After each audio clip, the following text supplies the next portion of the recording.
Hey everybody, Scout Crafty here again. Welcome back to the show. We have a nice show planned for you today. A couple restorations. We got some show and tells for you. I think you're going to enjoy it. So sit back, relax, and let's get started right away.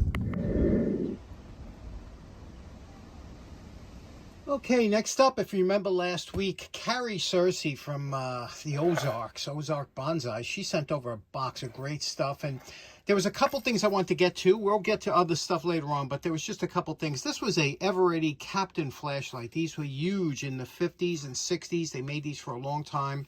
They had a ribbed steel housing on it, chrome plated, real nice.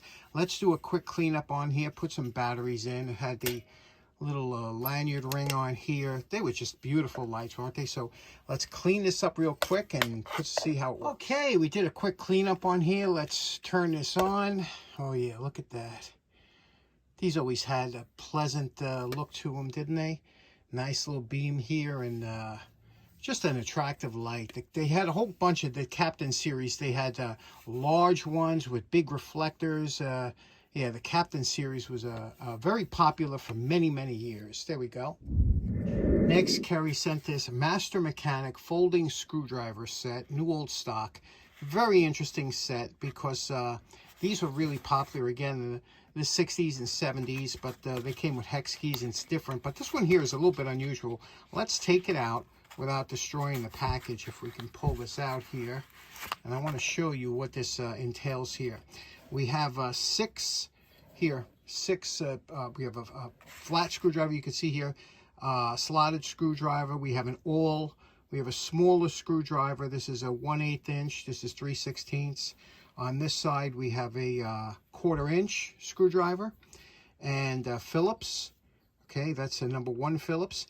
And over here, we have a T15 Torx, which can come in handy for a lot of things, including adjusting headlights and things like that.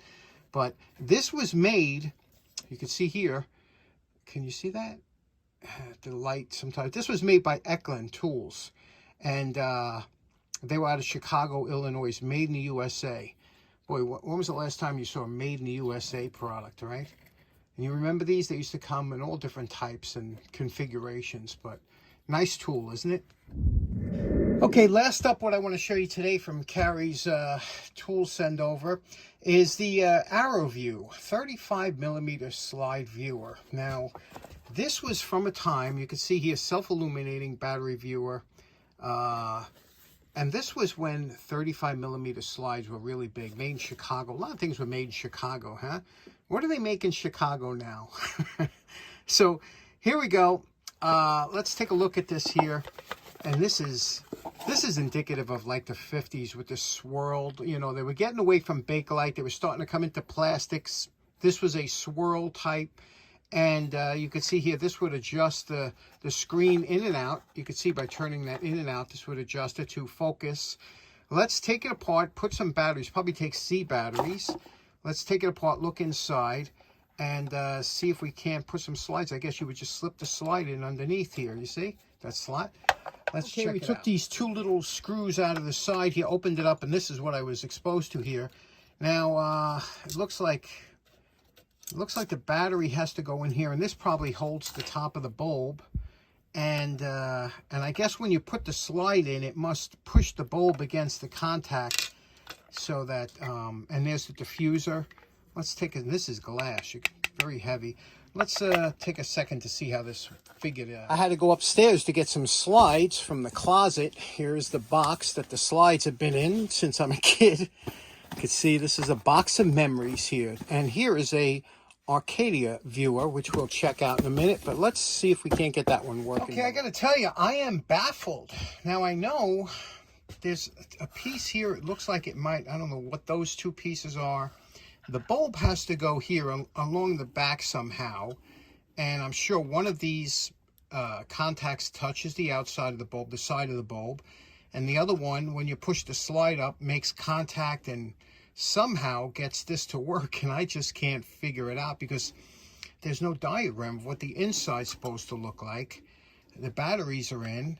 I can get the bulb to light up. Let me show you here when I get that battery locked down, and I'm just putting the bulb over here to show you. And when the bulb is against that contact, and then I make these two contacts, you can see I can get the bulb, can you see that? I can get it to light up, but this isn't right. I got to figure, if anybody out there has one of these, I have to see if I can find it online. Until then, let me show you what it looks like otherwise. I'll just use a light bulb behind it. The diffuser will do its job, and let's get a slide in there, see what it looks like. Okay, now basically you could see that this just acted like a magnifying glass in the front.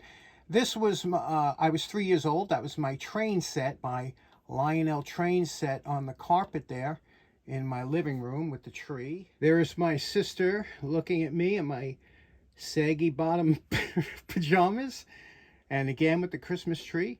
Again, I was 3 years old. That was my sister, me, and my mother. It looks like I have a little bit of attention deficit there, doesn't it? Which still holds over today. My sister, always stylish, even back then. You know, as I get older, I'm thinking I might go back to onesies. Look at that beautiful car, huh? So if somebody could find out, if they have an arrow view, if they could just open up, show me how that works, it would be a lot easier than me trying to figure it out. Let me show you the Arcadia. That was mine. Look at this one. It's probably from the 50s, late 40s, 50s. This is the early one with the Bakelite, right? Look at this. And how this worked is you pulled it. It's been a long time since I used it. You pulled it out like this. There we go. And you viewed it this way. You see? It was just a view. And you would push this button to illuminate it. And the batteries went in here. And let me put a battery in. And there's the diffuser. Let's see how this worked. 2C batteries went in there, and this little tab gets pushed over by this switch here. You see the spring switch? When you push that down, that little arm comes out of there, pushes this, and it illuminates the diffuser in the back. This is the magnifying glass that you look through here, and this is what it looks like when you look through there. And there I was in my very smart-looking coat, circa 1967 at the Catskill Game Farm. Now we'll fast forward to 1980. This is my first car. I got this car when I was 16 years old. That's a Cougar, 1968 Cougar. That's a 390 engine in there with 325 horsepower. And this had a beautiful instrument cluster inside and beautiful dash. It was a really nice car. Sequential taillights and hidden headlights. I paid $250. Okay, next up, I got a little bit of a challenge for you, and that is, I want you to guess how many square nuts, which are my favorite nuts of all types, how many square nuts are in this jar. Okay, and we will come back next week, and I will tell you the person that gets closest, we'll give a special shout out to. I want you to take a look at this jar here, okay, and figure out how many square nuts do you think are in here. These are 5/16 by 18 threads per inch. And I had to buy them for that, I'm restoring that hand truck that Jim gave me, and I needed period correct hardware. So next week, let me know in the comments now, how many nuts do you think are in this jar, okay? It's pretty interesting. Okay, next up, we got a nice little project here. I picked this up for 25 cents from Bob at Zagre Farm Museum, and this is a leather-stacked handled hammer. These are always problems, more or less. They loosen up, they dry up. There's 100 things that can go wrong with them. However, I don't know who makes this one. I can't see, it's rusty on the bottom, but the problem is it's a little loose. There's obviously, that happens a lot, but this is loose, the stackings. Like I said, I can't see what's written on the bottom. We'll clean it up in a minute to take a look, but I want to show you a way you could fix this without taking the whole thing apart. Now, whoever painted this, they painted over the rusts, but that's okay. We're going to take it down anyway. So what do you say we have some fun with this and take it apart? And first, let's see who made it. Well, this is a pleasant surprise. Let's take a look at who makes this hammer. Underneath here, let me focus in if I can. You see that? That's Douglas. This is a Douglas hammer. Now, Todd Douglas Coonrad, he gets Douglas hammers from his middle name, started a hammer company years ago, and he made small production runs of different style hammers and custom. And he's very famous for this style hammer here, which I have a couple. Now, the funny thing is, when I bought those hammers, they were only like $36, and I made a video and I said, this guy's selling these beautiful custom hammers, which all carpenters love, I said, you got to get, and then all of a sudden didn't go out of business, but he kind of shut down production for a while. Then he came back, and now his hammers are all like $200. But they're great hammers. Everybody loves them, well balanced.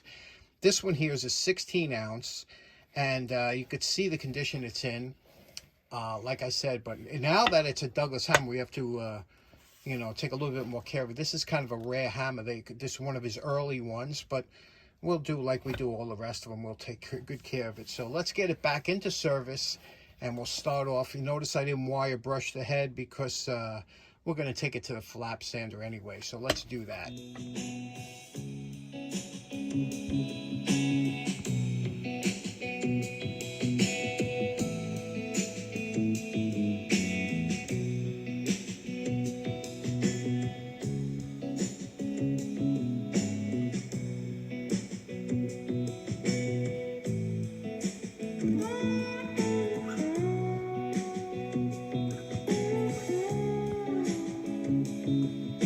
Okay, we have about an hour and a half into this hammer so far, and all we did was we had to remove the paint, obviously, and then, now, there's a line that runs down the middle of this hammer, okay? It's like a forging line. It's the design of the hammer. That is the hardest thing. A lot of times you'll see these smoothed over, and I've done it before too, because it's very hard to keep that line. I wanted to keep this line because it's kind of a collectible hammer. You see how that line runs right up the middle?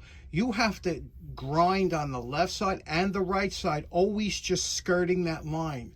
You never want to go out. You want to keep that line straight all the way up and down. Really important to keep that look of the hammer. And you can see here, this is just the rough side. Now we're going to have to do it with the smooth disc. I didn't do up here because I'm thinking, put some color up here, which I normally do. And did the face here, came out nice. And then here, look at here. I was telling you about how this is a little bit loose. Right. Look how much gap we have here. You see that? That's a lot of gap right now. If you think you're gonna, these things are hardened steel. Peening these over is just, forget about it. You're trying to peen these over, you'll bang and bang and bang, and they just really don't peen. It's not like a softened metal. If you try and heat them, you could distress the leather. What we're going to do is we're going to put a spacer in here. Normally what you do is you grind these down, you pull this cap off, put a spacer in, but like I said, we're not dealing with a lot here, but enough that we have to put a spacer. I want to put a white spacer, which is it's from PVC fence post, which is the same stuff this is made of. And what we're going to do is we're going to try and wedge that in here. We're going to cut a slot in it. And you see these aren't pins. It's a solid handle that runs down. If you lift this up, you could see it in there. There's a solid handle that's in the middle of that. So we're going to try and wedge it in there and then put another piece in the other side. I'll show you what it looks like. Okay, we took that piece of PVC. We cut a slot in it, the same thickness as this slot in here. Now we're going to go next, the one up here from here, okay? And we're going to separate it like this. If you notice, we ground the tips down a little bit to make it slide in like a wedge. And then we're going to wedge this in here, tap it in, and make sure that goes in here until we get to the other end. Let's do that.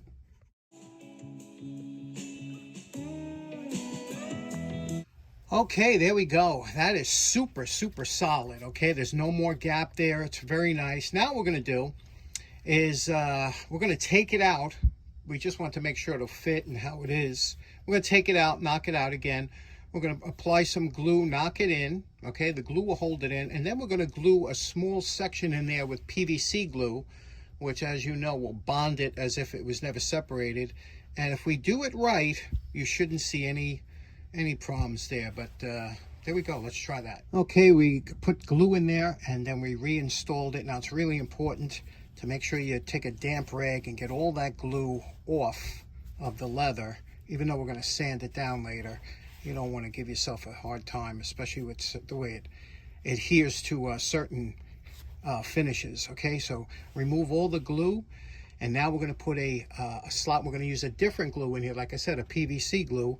We're going to put the slot in there, wedge it in, and then let it dry. Okay, now of course my PVC glue is dried up, so I used CA. I used CA glue, and put that wedge in there. Little baking soda on top just to seal that. Now we'll come back and we'll trim that around, and hopefully that'll be a good, nice, tight fit. Okay, we trimmed up the spacer here, got it nice and close. You can see how nice that looks, right? I mean, that. And now we're going to sand the handle. This is tight, super tight. It's not going anywhere. Now we're going to sand the handle down. We made sure we got most of this. We'll hit this with the fiber wheel and get it nice and pretty. So let's do that.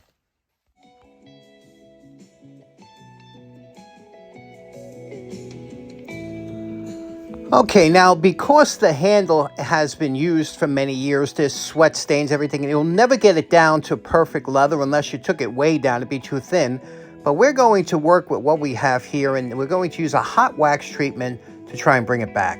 Okay, now we have a heavy coat of Johnson's paste wax, and the reason we use Johnson's for the first coat, this wax is super soft. You know what I mean? So when you put this on, you can put it on with your fingers, you can put it on, just get a thick coat on there. Then we're going to hit it with the heat gun. And when we hit it with the heat gun, you'll see it absorb into the leather. Remember, this leather is all dried out and everything. We're just going to hit it to absorb it a little bit.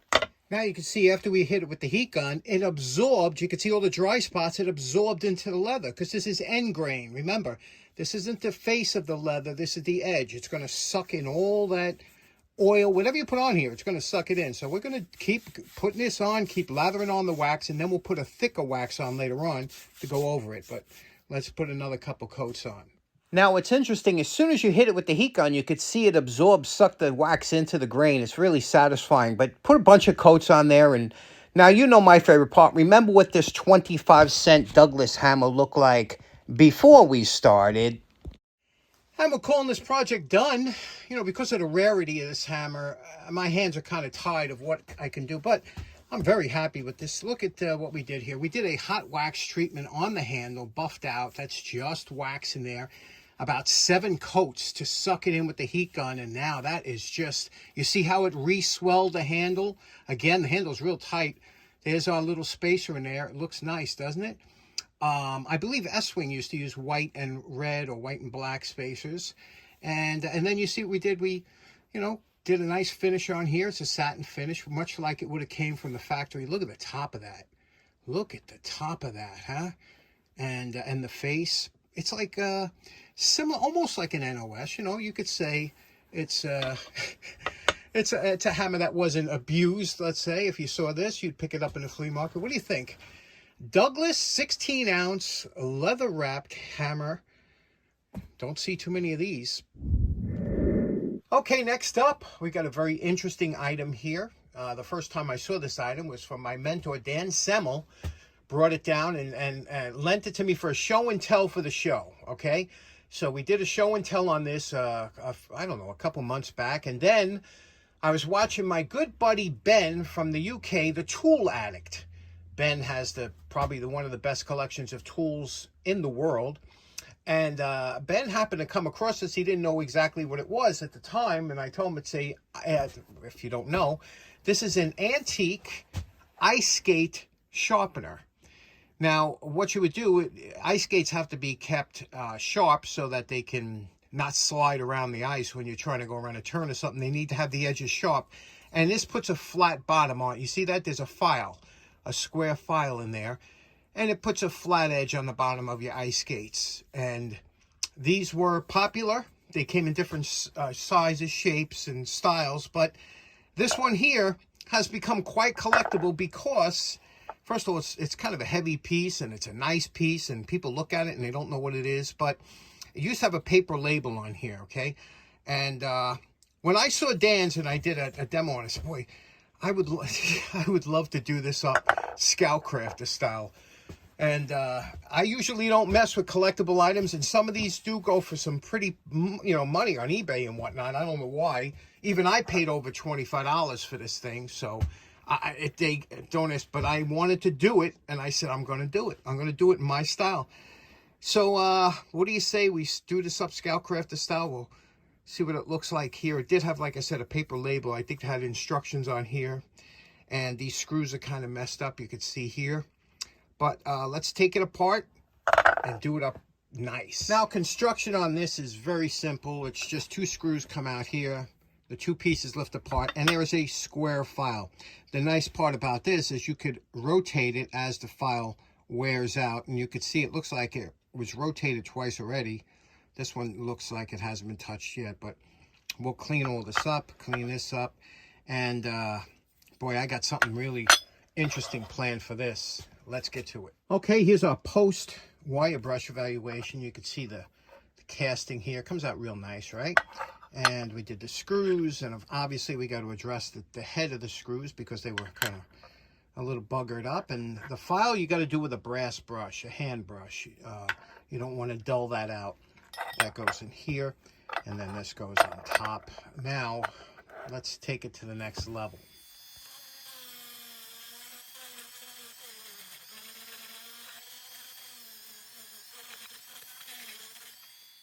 Okay, now these were kind of cast in a rough casting. We got rid of the rough casting with the initial grind here.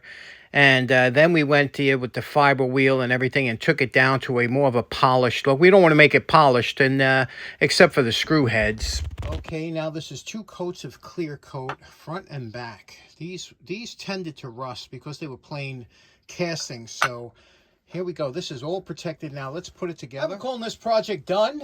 Now, originally what I was going to do was take the voids and do it in a red like I did with my file handle from years back. But I kept thinking about my mentor, Dan, shaking his head no. He likes things kept original. This is most likely what this would have looked like when it was sold originally.